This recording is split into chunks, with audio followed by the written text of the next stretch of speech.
All right, I see the thumbs up. Means we're good to go. A couple things, and then I'm going to turn this over to Travis. Travis, man, really appreciate you being here. We're excited to hear your story, and certainly anxious to learn a lot from that. First off, I just want to give a shout out to our new teammates. I know we just saw a handful of them pop up on the screen. If you've been here less than 3 months, can you raise your hand? Got a handful of folks. Thank you for being here. Yep. Thank you for being a part of the team. I hope you felt the VTX family. I really do think we have a culture of care and truly love for one another, and I hope you felt that since being here. I also think about that from a safety standpoint. You know, we've probably got more new folks. I wanted to say red hats, but I didn't. We've got more new folks than we've had in a while. So we think about that in terms of just safety on the floor and the things that we need to do to make sure they stay safe and everybody else stays safe. So appreciate everything everyone's doing in regards to that. Last thing I'll mention, just to kind of continue to help us, again, stay focused on our vision. We'll talk about our vision for just a second, and then I'll turn it over to Travis. So remind me, what's our vision when it comes to safety? We're going to do what? Create an environment where no one gets hurt. And an environment no one gets hurt when? That's right. Last thing I'll say, thank you for what you do every day. God bless. If there's anything I can do for you personally, always let me know. With that, Travis, turn it over to you, man. Thank you, sir. Good afternoon, everyone. So I kind of want to introduce myself, talk a little bit about my family before I get into my story. Travis Reynolds, worked at Nucor Memphis, started out 2013. Nucor Memphis on the floor as a utility. There at Memphis, we're a SBQ mill, which is a special bar quality mill. So the name of my story is Spite, but before I get to my story, I grew up in a small town, just like, is it Grapeland or Grapevine? What is it? Somebody remind me. Grapeland. So I do appreciate you guys having me here. I really do. I appreciate your time. I hope that you can get something out of my story and me sharing it with you to prevent what's happened to me and my family, to keep it from happening to anybody else, right? That's the ultimate goal. So Nucor, my current role, spent 10 years at Memphis. My current role is at Arkansas. I've been at Nucor, Arkansas for 3 years now. I am the contractor safety coordinator for about 300 plus contractors that are on site every day, day in and day out. Those teammates have families that they can go home to at the end of the day as well, right? So, but I love what I do. So getting into my story, life before the incident, just like everybody here, how did anybody get hired on at Nucor? Well, at that time, Nucor stand for what? Nephews, uncles, cousins, and other relatives, right? There you go. So my story is absolutely no different than yours. I grew up in a small town of Wynne, Arkansas. My wife grew up in Marion, Arkansas.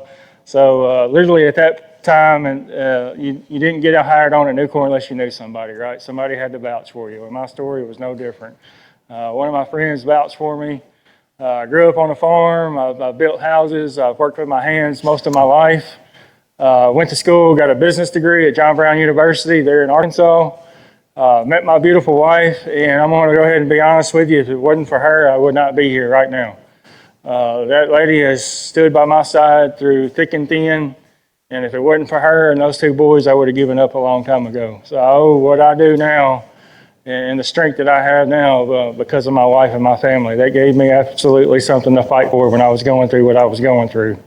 So to the time of the incident, I don't like saying incident. I don't like using the word accident. I don't believe in accidents anymore after what I've been through and the things that I've learned through my experience.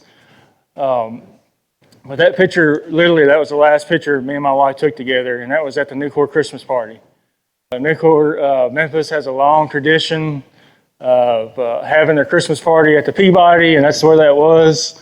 Everybody's heard about the ducks and the red carpet. That's exactly where we were standing.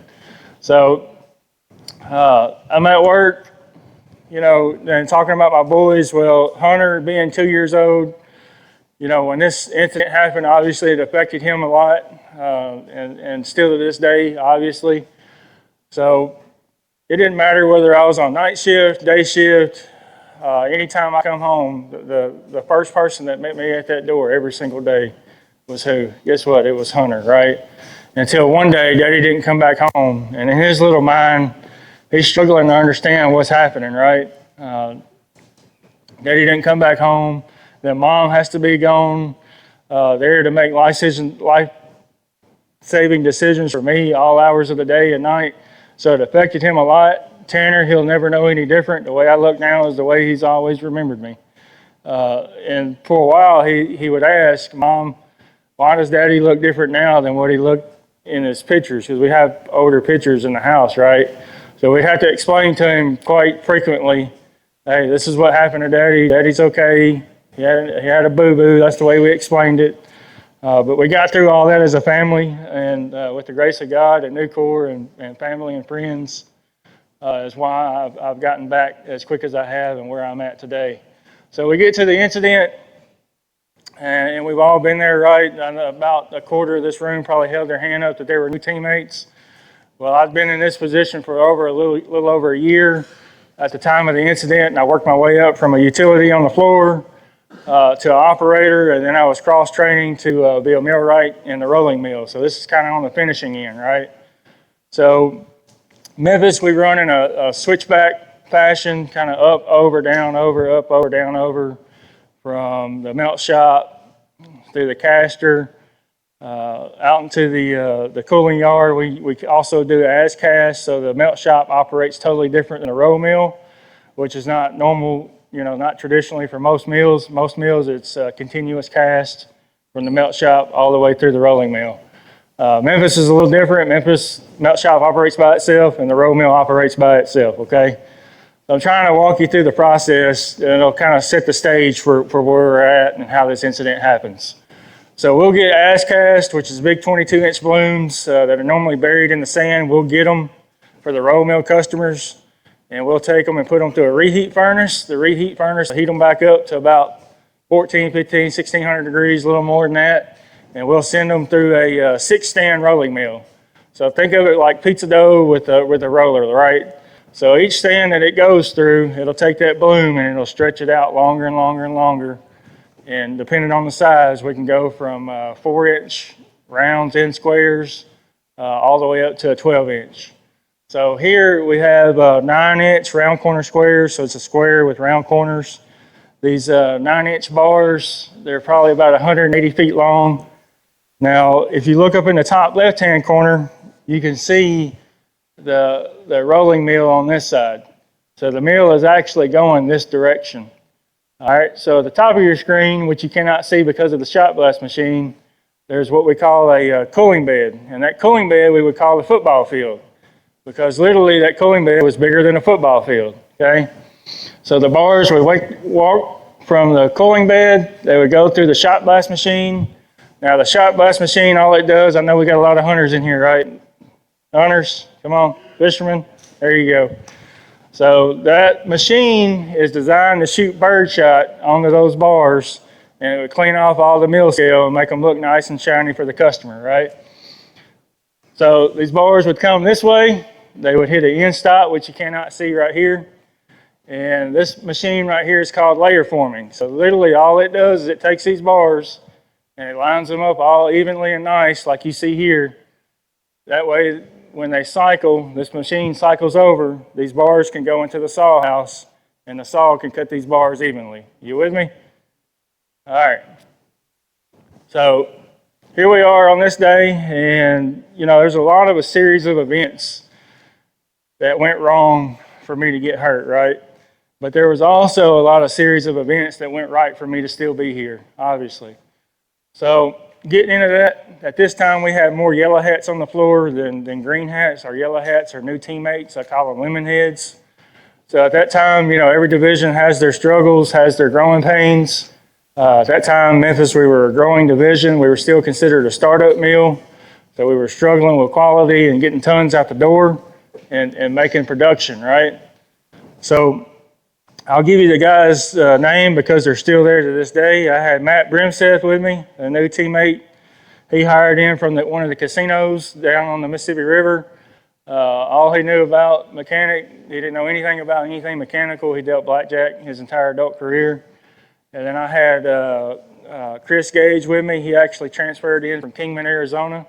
He was an experienced teammate. He was a mechanic. He knew how to work on cranes, and he knew how to work on mobile equipment. So I had those teammates with me, showing them the ropes, right? Showing them how to be a utility. That way I could transfer over into my new position.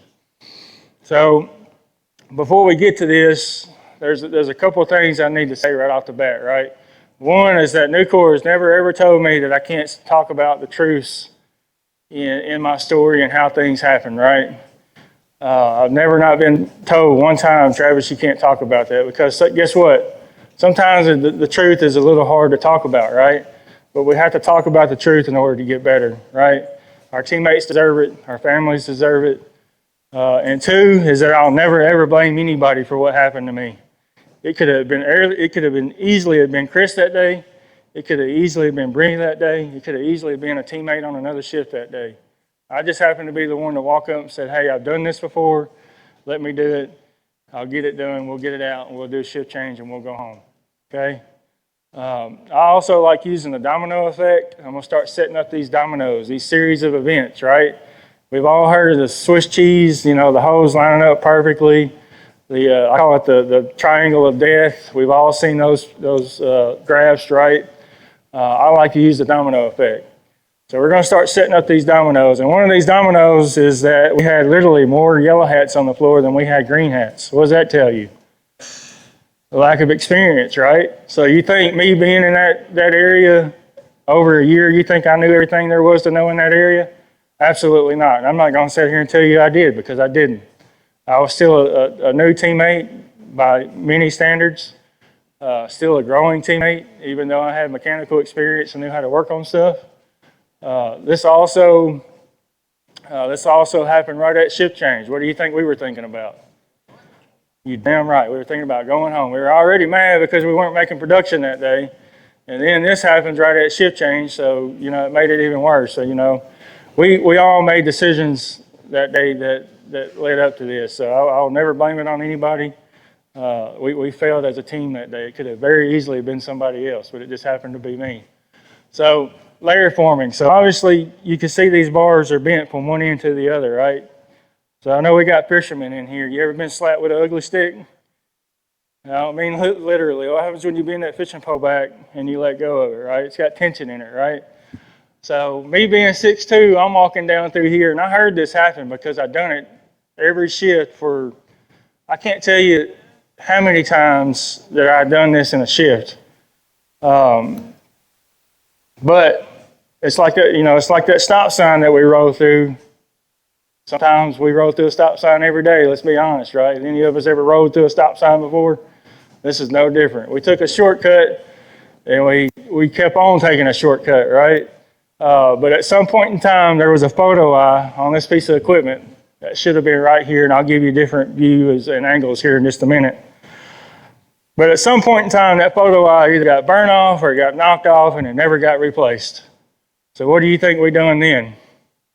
We found a workaround, right? So instead of this equipment being operated in the automatic mode, like it should have been doing, what it was designed to do, now we're operating it in manual mode.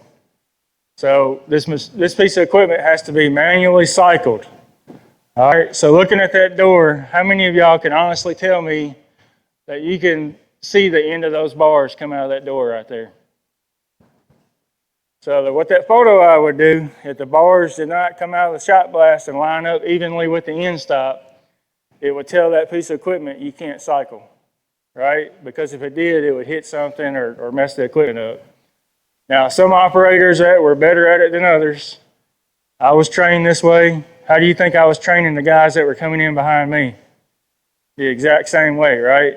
And if nothing had ever happened, how do you think those guys would have trained the people coming in behind them?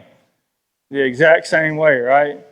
Just because that's the way we've always done it. How many of us heard that? This is the way we've always done it. Doesn't mean it's the right way or the best way or the safest way to do it, right? So some operators were better at it than others. Operator hit the cycle button. These bars were not fully out of the shot blast machine yet when he cycled. So it picks up from here, moves over to here, and obviously that put them in a bend. I heard it. I knew exactly what it was when it happened. Got on the radio, told a teammate, give me a minute. I'll be over there in just a second. Me being 6'2", walking down through here, you can't see any of this. This is the only view that the operator could see, okay? Well, the operator is 100 yards back the other way, sitting in a pulpit, operating this piece of equipment by buttons and what he can see on his camera screen. So there's a different view. I'll give you a view from here looking in, and we'll go on top of the shot blast machine and look down. So here looking in, obviously that bar doesn't look bent. It doesn't look no different than any other time I've done this job. So when these bars would get hung up, what would we do? We would reach in with a 6-foot demo torch, and we would just cut the end of those bars off. And normally, most of the time, those bars are so heavy, they just literally just fall, just lean over and fall to the floor. Now, when they done that, we'd unlock everything. The operator can hit the roll line forward, and it would pull the rest of the bar out of there, right? But like I told you, you take a shortcut 1,000 times. All it takes is one time to get you. And I just happened to be in the way when it happened. So I get over there. Matt and Brimmy are both standing there with their hands in their pocket. And I'm going to be honest with you, I was mad. Me being me, a go-getter, I taught them how to do this before. So I get over there and I start barking orders. Hey, we need to lock it out. Brimmy, go get my PPE for me. Chris, go get the torch pulled out for me. Now we couldn't go anywhere until we got this cleared out, and that way we could make a clean turnover for the next shift, right? Being a good teammate, you don't ever want to turn over a broke piece of equipment or something that's down to the oncoming shift. So it just added pressure, right? Added more pressure to myself, to the team. So the lockout, I don't know who's ever come up with lockout, tag out, but man, there's probably no telling how many lives that saves in itself, right? And I imagine whoever rolled that out probably caught hell from it. Nobody ever wants to change, right? That's just the way we are as humans. We get set in our ways and we don't want to change. But guess what? Welcome to Nucor. You're going to see change from the start of your career to the end of your career, right? So I get over there. They got my hose pulled out for me. I've done the lockout. The lockout was good. So this is a view from the top. You had to lock out the hydraulics. You had to lock out all the electric motors before you could get in there to cut this out with a torch.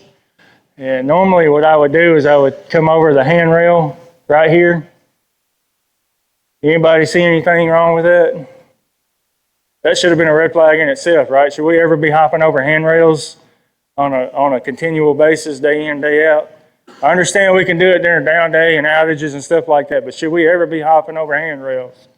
Over handrails on a day-to-day basis? Absolutely not. That's what the handrails are designed for, to keep you out of there, right? And we were hopping over them like they weren't even there. So I'm ready. I'm waiting on Brimmy. Brimmy's bringing my PPE back, and I'm watching him. I mean, I can look down this aisle right here, and just like I could see him like it was yesterday. And he's coming back at me like this right here. And as he's coming, I'm shaking my head at him because I'm like, man, all I told this dude was to get my torch and my gloves, right? And he's coming back down like this right here with stuff. I don't even know what he had, but he comes up to me, he doesn't say a word to me. He literally pulled every PPE item out of this PPE box that he could and brought it to me. And a lot of it, I'll be honest with you, I never put it on up to that point. Thank God I did, because it's part of what saved my life. I 100% believe in PPE, but should we ever rely on PPE to save our life? Absolutely not, right? PPE should always be the last defense. But thank God I put that extra PPE on. That's because Brimmy brought it to me, and it's a part of what saved my life. But what he brought me was, normally all I had to have was my leather gloves and the cutting shield to operate a torch at that time. But what he brought me was the long aluminized gloves that go up to your shoulders. Those are from the melt shop. Why they were in the roll mill, I have no idea. He also brought me an FR snood, which is basically like a ski mask. That's FR. Those are in the melt shop. Why they were in the roll mill, I have no idea. And he also brought me a demo coat. I call it a trench coat, but it's a demo coat. It's a FR coat that goes down to your ankles. So why I put all this extra gear on, I have no idea. To this day, I can't answer that. I just can't. But thank God I did, because it's part of what saved my life. It's part of the reason why I'm here today is because of that extra PPE that I had on at that time. So I get my PPE on, the lockout is good, it's been called out, everything is good on that part. So I get into this piece of equipment. I told you I hopped over the handrail on this side, and I got my demo torch here. You can see my hard hat here. And I'm making a cut on these 2 bars because they're hung up inside the shot blast machine due to the photo eye not being replaced and cycling too soon, right? So I get into the cut, and I'm telling you, it's like, it's like I could see it like it was yesterday. I was obviously trying to cut the 2 bars out at the same time. Before, I can remember taking my torch and trying to cut them out. And I can remember backing off of it and readjusting my torch. And literally no sooner than I touched it the second time, it was instant. It happened so fast. I'm gonna be honest with you, I thought somebody had done got fed up with me and jumped on me by that point. That's exactly what I thought happened to me. But there was so much tension in that bar that before I even got halfway through it, it snapped and it broke. And when it did, it hit me in the face, directly in the face. And you can see that shiny mark on that bar right there? Well, that bar is, we call it a Z bar, but basically it's like a guide bar for the trolley arms when they come over and pick up. But that Z bar is up at an angle, and when that bar broke loose, it followed that path up at an angle right into my face. And when it hit me, it threw me into this I-beam right here, which is a support I-beam for the shot blast machine. Now, an inch to the left or an inch to the right, it would have decapitated me right there in front of my teammates. When this happened, it was caught on video. I did watch the video one time. I'll never watch it again, but as soon as it hit me, it engulfed me. It caught me on fire instantly because the bar was so hot. But due to me having the extra PPE that I had on, and the grace of God is why I'm here today. I'm just being completely honest with you.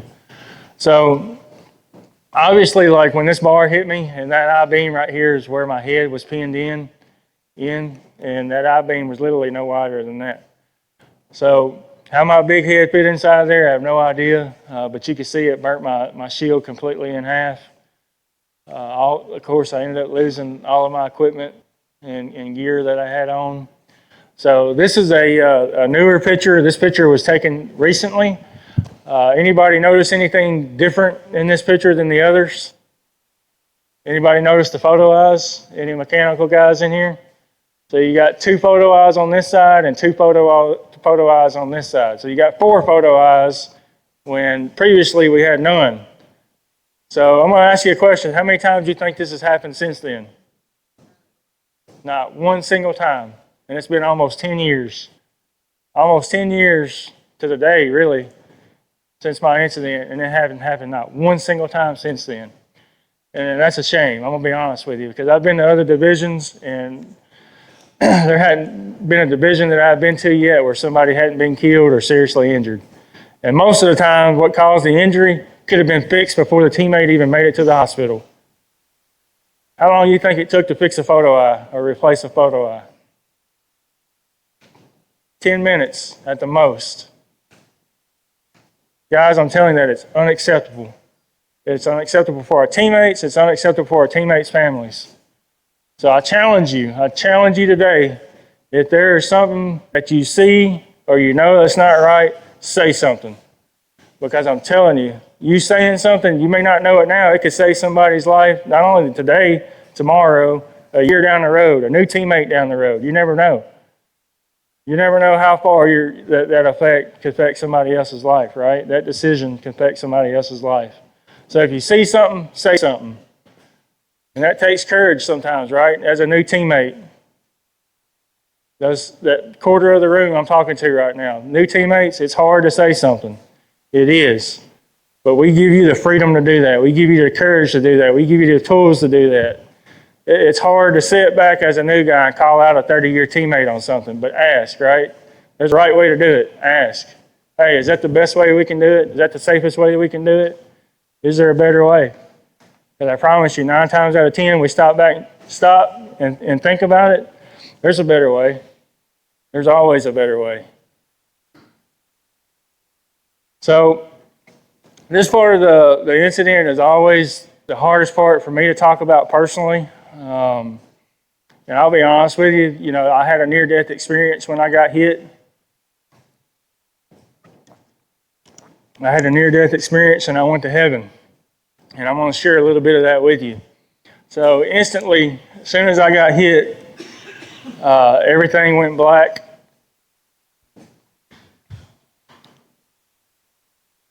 Everything went black. And when I woke up in a dark void in space. That's the only way I know how to describe it to you. And as I woke up in this dark void in space, there's two things that I'm thinking. One is, how did I get here? And two, how do I get back to my family? I know a lot of people don't believe in this, but this is my story, right? And I'm going to try to share it with you the best way I can, because words really can't describe a whole lot of what I saw, a whole lot of what I went through. But as I'm walking around in this dark void, instantly I knew I was dead. How? I had no idea, but I knew I was dead. Now, just like a lot of other near-death experiences that I've talked to and read about, I saw the light. I've heard stories about light at the end of the tunnel, a stairway to heaven. Mine was a little different. Mine was like a rainbow from my right to my left. Excuse me. It was from my right to my left, and as I'm looking at this light, it was the most beautiful light I'd ever seen in my entire life. The most bright, clear, white light I'd ever seen in my entire life. An overwhelming sensation of peace, hope, love, joy, and like I was at home all in one moment. There was no fear, there was no pain, only hope, love, and joy. And as I'm looking at this light, it's almost like, the only way I know how to describe it, it was almost like diamonds in a rainbow. And as I'm looking at these diamonds, they start materializing into pictures of my family. And literally, I'm watching the past, present, and future all in one moment. This is just my belief. I believe when we die, time doesn't exist. I believe God is beyond time. But there I am watching the past, present, and future all in one moment. And it's flashing right before my eyes. And obviously, I'm still, again, the thing that's going through my mind is, how did I get here and how did I get back to my family? I believe the bright light was a physical representation of God. And I've had people ask me, well, how'd you know it was God? What does his voice sound like? All I can tell you is, for me and him to talk, he knew my thoughts and I knew his thoughts. He knew me inside and out and I knew him inside and out. And he's telling me everything's going to be okay. He's showing me my family growing up without me. So obviously I'm upset at this point, right? Because I knew at that moment I had a decision to make, whether I was going to go into the light or whether I was going to stay where I was at. So obviously, before I made that decision, I asked one thing, and that was, well, if this is it, can I say goodbye? Can I say goodbye to my family? And literally, before I can even think it, the only way I know how to describe it is, I was like a ball of light traveling on a highway of light. And there I am at my house, watching my wife and my two boys playing in the front yard. And I'm telling you, I could see and hear everything they were doing. I could feel the sun shining on me. My wife was raking leaves in the front yard in a pile, and Hunter and Tanner were running around playing in the leaves. And it's just like me and you sitting here now. That's exactly what I saw. So instantly, it was like God was showing me, hey, it's going to be okay. Your family's going to be okay, and it's your time to cross over.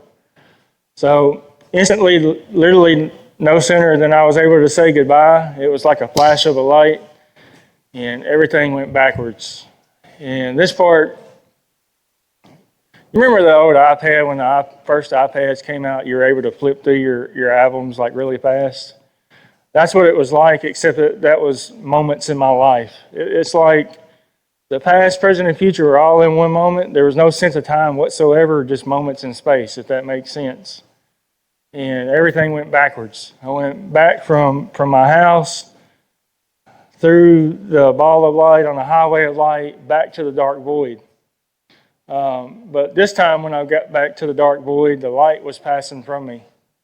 And the whole time on the highway back, I kept hearing the same voice over and over and over again. It's not your time yet, and you need to hurry up and go back. It's not your time yet, and you need to hurry up and go back. And of course, at that time, I didn't even know what that meant. How do I get back? That's what I kept asking over and over and over. How do I get back? Now, I'm at the dark void. The light has departed from me. And the only word that God spoke to me, can anybody guess what that one word was? The word fight. And again, I've had people, words can't describe a lot of what I saw, a lot of what I went through, and I still struggle with it to this day, just to be honest with you. But literally, no sooner than I heard the word fight, it was like, you ever seen a storm come across the prairie and the clouds part momentarily and you see the sun shining through the storm? That's exactly what it was like. It was like the darkness had parted wherever I was at, and I saw my spiritual body falling back down to my physical body on earth. Now, I know this sounds really weird for a lot of people, but I'm kind of shortening it up. And I felt my body hit the floor. So you got to think, from the time I got hit to the time I got engulfed, basically burning alive in front of everybody, was 1 minute and 37 seconds. So for 1 minute and 37 seconds, everybody was running around trying to figure out how to get me out of where I was at. But Chris Gage, being the yellow hat, the teammate that come in, that was experienced from Kingman. I know you guys have cranes here, right? But we had a crane with a magnet on it about the size of a Volkswagen Beetle. And we would use that magnet sometimes to try to pick those bars up and move them. But when the bar hit me and pinned me, Chris took that crane and was picking at that bar and picking at that bar with that magnet. Well, if you know anything about hot steel, it's almost impossible to put a magnet on, right? So within that 1 minute and 37 seconds, Chris was able to take that crane magnet, that flat crane magnet, and turn it up on its side and put it up against that bar and done a side pull with the crane and pulled it off the top of me. So I slipped down in between the I-beam and hit the floor. That was 1 minute and 37 seconds from the time I got hit to the time they got me out. That's a miracle in itself. But my near-death experience, it felt like I was there for days, and a lot of that I still struggle with today. But anyway, so when my body hit the floor, I'm still in darkness. I felt my body hit the cold concrete floor, and the next thing I feel is that somebody. You ever watched Band of Brothers or Saving Private Ryan when somebody gets shot, a teammate runs behind them and scoops them up and drags them out? That's exactly what I felt. I felt somebody reach up underneath me, grabbed me up by my arms and dragged me out of where I was at. Now, this part of the story is always surreal to me because it was like I woke up out of a dream, and when I woke up out of a dream, I was placed at that handrail, that same handrail I just jumped over moments earlier, and I woke up at that handrail with my arms out like this right here, reaching out for help.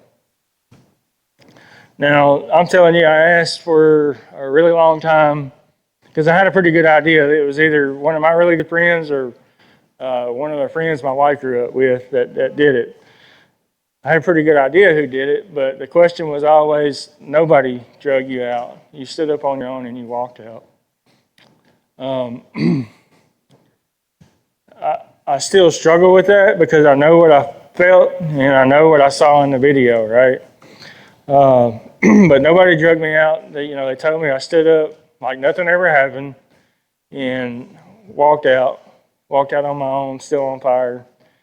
Of course, the teammates, when I woke up, of course, everybody's in shock. Some guys were crying. Some guys were white as a ghost.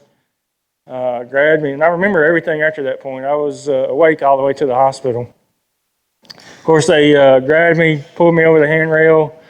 A lot after that I don't talk about just because, even 10 years on, you think those wounds would begin to heal. Time will tell, right? But a lot of that stuff I just don't talk about anymore. But instantly I started fighting because I thought, somebody had jumped on me. That's really what I thought. Somebody done got tired of me and then knocked me out. Yeah, that's what I thought happened. I had no idea I was even hurt. Didn't feel anything. Didn't feel pain. Didn't feel any of that. I believe, the good Lord protected me from a lot of that. Of course, my teammates, one of my still really good friends today, but we were hunting buddies and fishing buddies before I got hired on there. He was my lead man once I got hired on, but I'll never forget it. For whatever reason, one of these black chairs just popped up out of nowhere for me to sit down in. And of course, by that time, it's just like movies when a bomb goes off and you hear the ringing and you see people talking, but you don't hear them. It's exactly like that. It's almost like time stood still in that moment. And I'm trying to find my phone. I don't know how my phone made it. I always kept it in my left shirt pocket. After I lost everything else, I got burnt down to here. How my phone made it, I have no idea. But the first thing I do is I put it on my wife's phone number. Now, you got to imagine what's going on in her mind. This is like right at past 7 o'clock by this point. About the same time every other night, I'd be calling her, letting her know I'm coming home. What's for dinner? How was your day? Except this time it was a stranger. I don't even remember who I gave it to, but it was a stranger on the other end telling my wife that her husband had been involved in a serious accident and that she needed to hurry up and get to the hospital. So my wife's got a small kid at home, 2 small kids at home, breastfeeding, trying to get supper ready, and now all of a sudden she's faced with possibly losing her husband, right? So she gets to the hospital. A lot of it, I'll be honest with you, we still haven't talked about to this day. I didn't share my near-death experience with her probably for years because I didn't want anybody to think I was crazy. 1, and 2, I just struggled with it. But she did share one thing that, when she got to the hospital, how she knew it was bad. You think about Nucor guys being big, burly, tough guys, right? And she said she got into the waiting room, and of course, it was full. And she said when she got in there, everybody was crying. And that's when she knew it was bad. Of course, they're getting her, pulling her back to where I'm at. I was either going to life flight to Dallas or I was going to life flight to Memphis. I didn't know it, but that's 2 of the best burn units in the country. One's in Dallas and one's in Memphis. Ended up going to Memphis right in my backyard. But my wife gets there and she says she doesn't even know that it's me. And they're telling her that I'm probably not going to make it through the night. So you got to imagine what she's going through, right? One, she's thinking about the kids and how the kids are going to possibly grow up without dad. I couldn't imagine what she's going through. I know she's had her own trauma that we still work through to this day. But I'm telling you, if it was not for her, I would have given up a long time ago. Mental illness is real. We don't talk about it as enough as we should. Any veterans in here, current, active, or retired? Thank you. And I mean that from the bottom of my heart. We've got too many veterans that are suffering from PTSD. I'll be honest with you. My wife being a child psychologist, I didn't think it was real. I thought it was BS that you could have flashbacks or think you were somewhere you were not until I went through it myself. And I'll be honest with you, I went through attempted suicide because I didn't know how to deal with it. I didn't know how to talk about it. I didn't want people to think I was crazy, that I was hearing stuff and seeing stuff. But that stuff is absolutely 100% real. And if you're going through anything like that, I'm talking about PTSD, it can be from anything, right? A family loss, a car accident, combat, the list goes on and on and on. Please talk to somebody because it gets a little bit easier and a little bit easier the more you talk about it, right?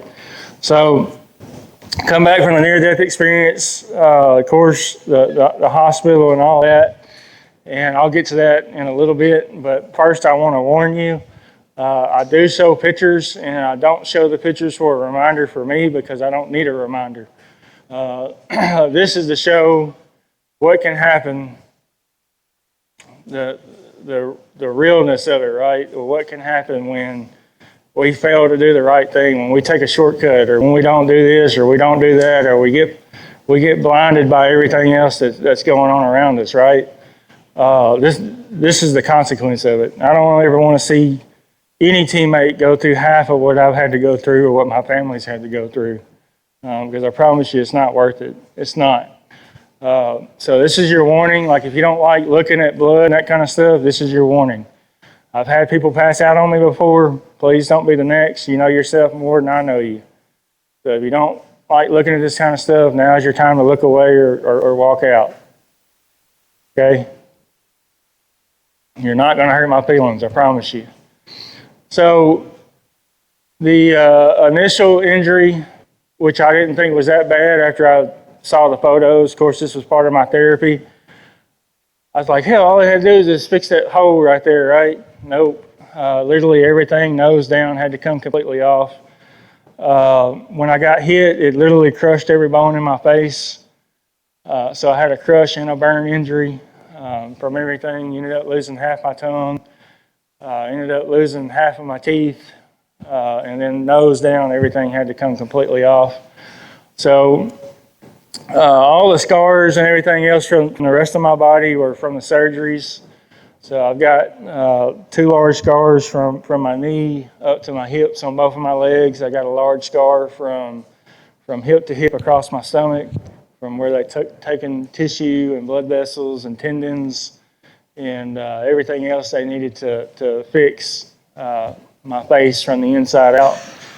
So I don't know why every time I see this movie, it reminds me of Hellraiser. Anybody remember the movie Hellraiser from the 80s? I don't know why.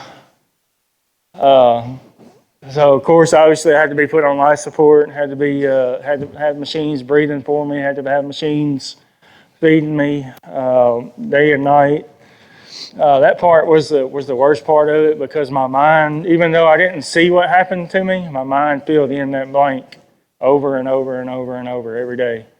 I thought somebody kidnapped me, had me in a dungeon, torturing me, from plane wreck to car crashes. I mean, every day was something totally different. So I struggled with that a lot. You know, the physical part of it didn't bother me. It was the mental part that broke me. I'm just being completely honest with you. So this is after they do the scraping and pull all the dead tissue off. So if I'd been there any longer than what I was, or if I hadn't had the PPE on that I hadn't had on, I would have been dead before I hit the ground. Literally, the artery in my neck was a millimeter away from being severed. And if that had happened, I obviously wouldn't be here. So Chris played a big role in that. Brimmy played a big role in that. The PPE played a big role in that. And of course, my doctors, new core, family, friends. It took a village to literally get me back to where I am today. So I'm thankful for a lot of people. So this right here, this is after they took everything out of my arm. So the clear stuff, that's actually like Reynolds wrap. That's the only way I know how to explain it. And it had bovine stem cells infused in it. And what's really cool is down in Jewett, Kyle Ingram, the safety director, his wife works for the company that developed this stuff. So it's kind of interesting. But yeah, they could use bovine stem cells, which is cow. They can use shark, tilapia, pigskin. My doctors straight up told me that if that happened even 5 years ago from the time that I got hurt, I probably wouldn't have made it. They just didn't have the technology that they do today and 10 years on. So this is after they done what's called the free flap surgery. So what you see here is my arm, and then what you see here is my stomach, and then everything else is from either my knees or my hips or my waist. I'm scarred on every part of my body, even though the initial injury was to my face and my chest and my shoulders. So I lost count at 60. I don't know where I am today. I'm past 60, but I still have surgeries every now and then. Now it's more so touch-up surgeries, but then I was having them pretty regularly, and it was over 60 surgeries to get me back where I am today. So this part right here, I'll never forget. I had a Russian doctor, and I'll be honest with you, I hated this dude's guts when I first met him. But to this day, we're really good friends. I really, really love this guy.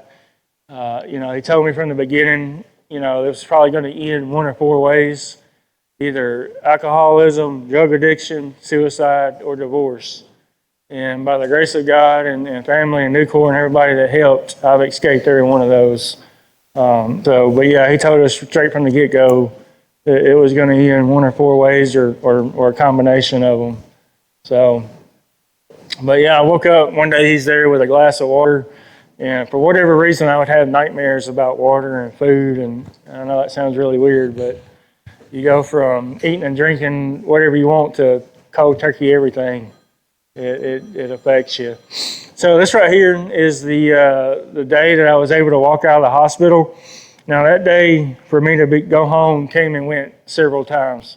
I found out I was deadly allergic to penicillin. That almost killed me. I ended up getting some weird bug that you get in the hospital. That almost killed me. So that date came and went several times, but I'll never forget, in my room, my wife would put up pictures of the kids, and we would count the days down. And as that day came closer and closer and closer, I always had a fear in the back of my mind, like, how are the kids going to accept me? Because it was 6 months, maybe a little more, that I never got to see the kids the entire time that I was in there. And that hurt more than everything right there. That hurt more than, beyond that bar killing me, that hurt more than anything, was not being able to see my kids while I was in there. The only person I could see was my wife, until I went to step down and physical therapy. And in order for her to come in to see me, she basically had to wear like a hazmat suit. She couldn't touch me. Everything had to be basically open and healed from the inside out. So this day, even though I was like very excited to get out of the hospital and get home, I was also scared too, because I didn't know how Hunter was going to react to me. I didn't know how Tanner was going to react to me. And also, what you don't see, part of the deal for them to let me go home as early as I did, they were saying I was going to be there at least a year, that I had to go home with an in-home nurse, so that we had to make arrangements for that. I mean, I'm telling you, it completely turned our life upside down. It's the little stuff that you don't think about, right? You don't think about paying the bills. You don't think about mowing the yard. You don't think about what's going to be for dinner. It's all the little stuff we take for granted in our day-to-day lives, right, until something happens.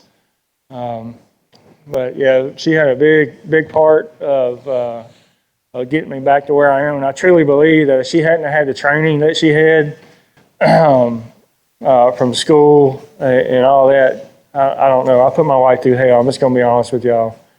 Not intentionally, but the ones that you lash out are the ones that are closest to you, right? And I absolutely, I do not, ashamedly say that. Like, I unintentionally put my wife through living hell, my kids and my family. So,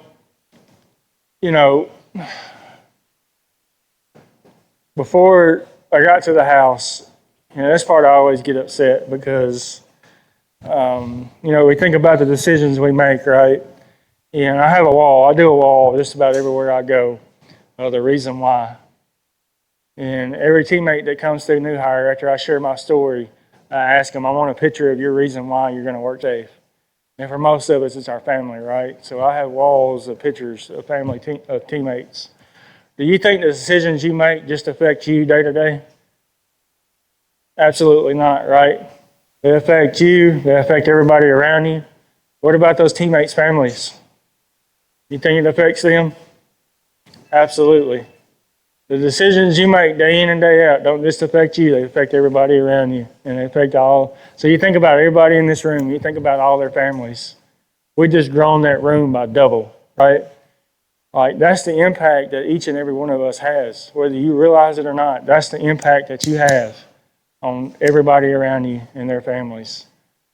So the hardest part of getting back home, and I'll be honest with you, I was scared to death that Hunter was going to run from me. I was. I was scared to death that he was going to be scared of me, that he was going to think I was a monster and wouldn't want anything to do with me. But when we got to the driveway, and we're pulling up in the driveway, I hear that door open. And I hadn't heard that in over 6 months up to that point. and it was Hunter. And he's making a beeline to the car. Now, a lot that was going on at home, my wife hid from me. Hunter was having fits, screaming fits, you name it, tantrums. So she's trying to deal with that, deal with me and everything else, right? But Hunter makes a beeline to the car. And the first thing he says is, Daddy, Daddy, do you want to play? And I'm telling y'all, like I broke down and cried like a baby for at least a week because I didn't realize the decisions that we were making that day, how they were going to affect him, how they were going to affect my wife, how they were going to affect the teammates that were there that saw what they saw that day. Some of them never came back. That was something that I've carried to this day, and it's tough. I'm telling you, it's tough. I wouldn't wish that on anybody, but that hurt me more than anything. Seeing what I did to him through our actions that day. That's what bothered me more than anything. But my hope and hope for the future of me sharing my story, if I can just reach one person, then it's totally worth it to me. Everything that I've been through, if I can reach this one person, then it's totally worth it. So now, obviously, I have a little girl. Her name's Emma. I want to challenge you. I want to challenge you with something. If you see something, say something. Because guess what? It could save somebody's life today. It could save somebody's life tomorrow. It could save somebody's life years down the road. You never know. I'm sure the person that made the decision not to replace that photo eye or the shortcut, to take the shortcut, I don't even remember. All that was done before I even got hired on at Nucor. I'm going to be honest with you. That decision was made before I even got hired on. But guess what? The guys that I was training were doing it that way, and if nothing had ever happened, they would have trained the next generation on to do it that way, right? Just because that's the way we've always done it doesn't mean it's the best way to do it or the safest way to do it. So I challenge you, think about it. We all know we can go back to an area on our line and improve something, just one thing, to make it better, not just for you, but for everybody else coming in behind you, right? So I can't help but think when I was above the house and I was seeing what I was seeing, that she wasn't a part of it. I can't help but think that.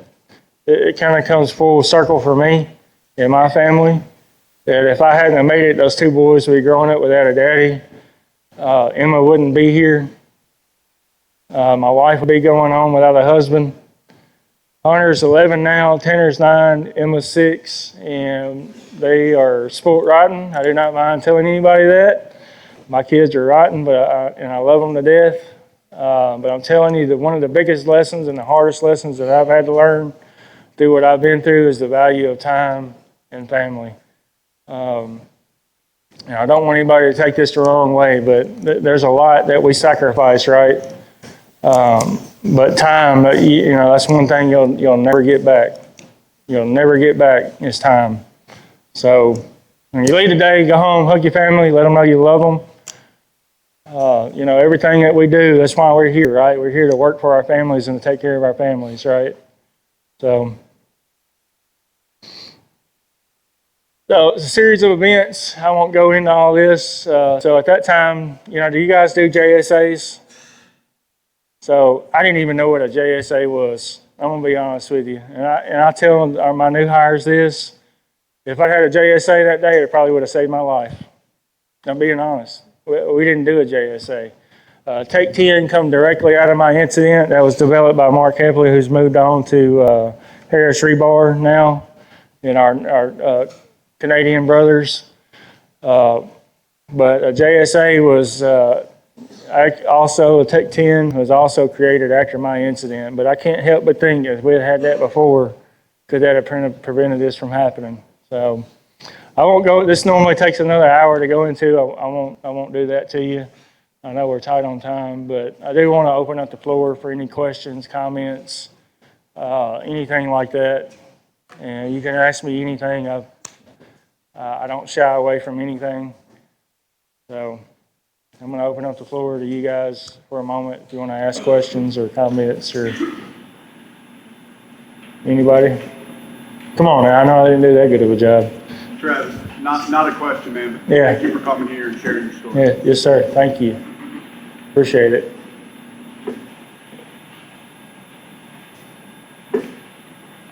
Thank y'all.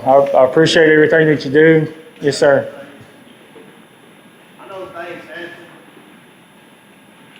and your testimony of what you just did, I thank God for you. Say what you had to say. What you just said, thought about seeing God speak to you. You said God, you might change their life. Absolutely, brother. Thank you. Yeah. No, I appreciate it. And like I'll be honest with you, and we kind of talked about it a little bit earlier. Like I do feel like God has given me a second chance, and you know I feel like my story is a part of that second chance. So yeah, I appreciate it. I'm going to try to reach as many people as I can reach. You know, but thank you.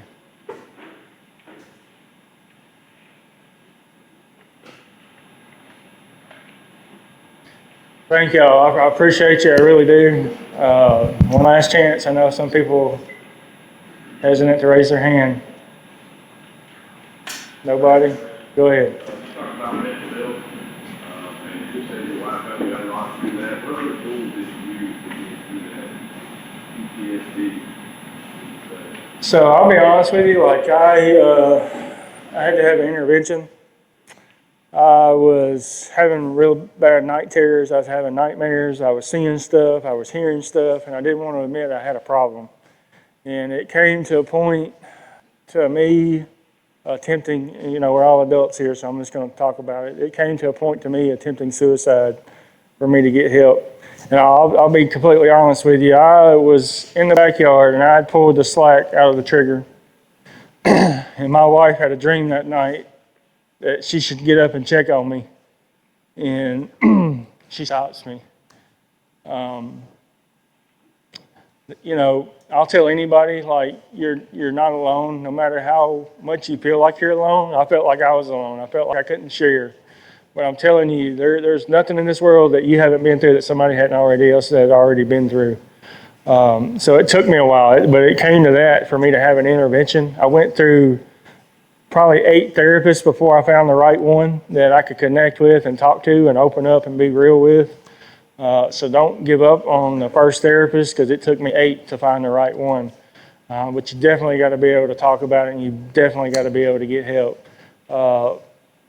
I'll be completely honest with you, the medications didn't help me any, they just made it worse. So we went through that whole, I think for me was just being able to talk to somebody and know that somebody else had been through what I've been through and I wasn't alone. You know, at times, especially when it comes to thoughts of suicide and that kind of stuff. And I've had suicide training as well through Nucor to help teammates, right? So if you feel like you're going through something, please reach out. We have resources, free resources available for this kind of stuff. But don't ever feel like you're alone or that nobody loves you. I promise you, we all love you, and we don't ever want to see anything happen to a teammate. Not one teammate should ever be lost to mental illness. But yeah, I struggled with it. I struggled with it for probably 2 years before my attempt at suicide and me having an intervention and getting help. But more than anything, it's being able to open up and talk to somebody, because I thought what I went through, I was alone. But it turns out I wasn't alone. There was hundreds of other people that have been through a near-death experience as well.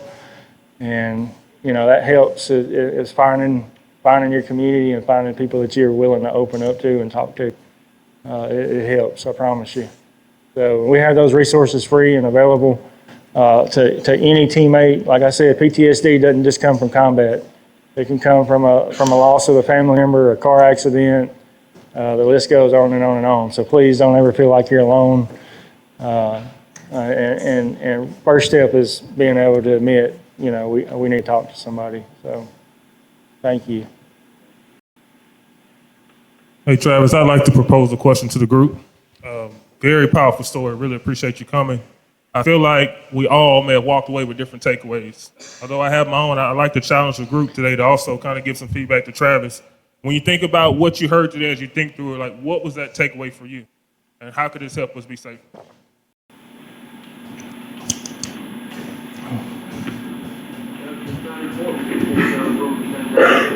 Production's not important if we can't go home the same way we came to work. No shortcuts worth it. No shortcut is worth it. No matter how long you get here, if you see something, say something. Thank you. Hey, Paul, we got somebody here. We're about.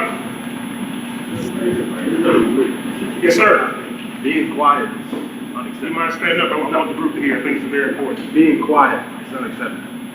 You gotta talk. You gotta, when it's not safe, it doesn't look like you gotta say something. There's an expectation to take care of the person next to you as well as yourself. See the has it all the way through. I agree with that. Yeah.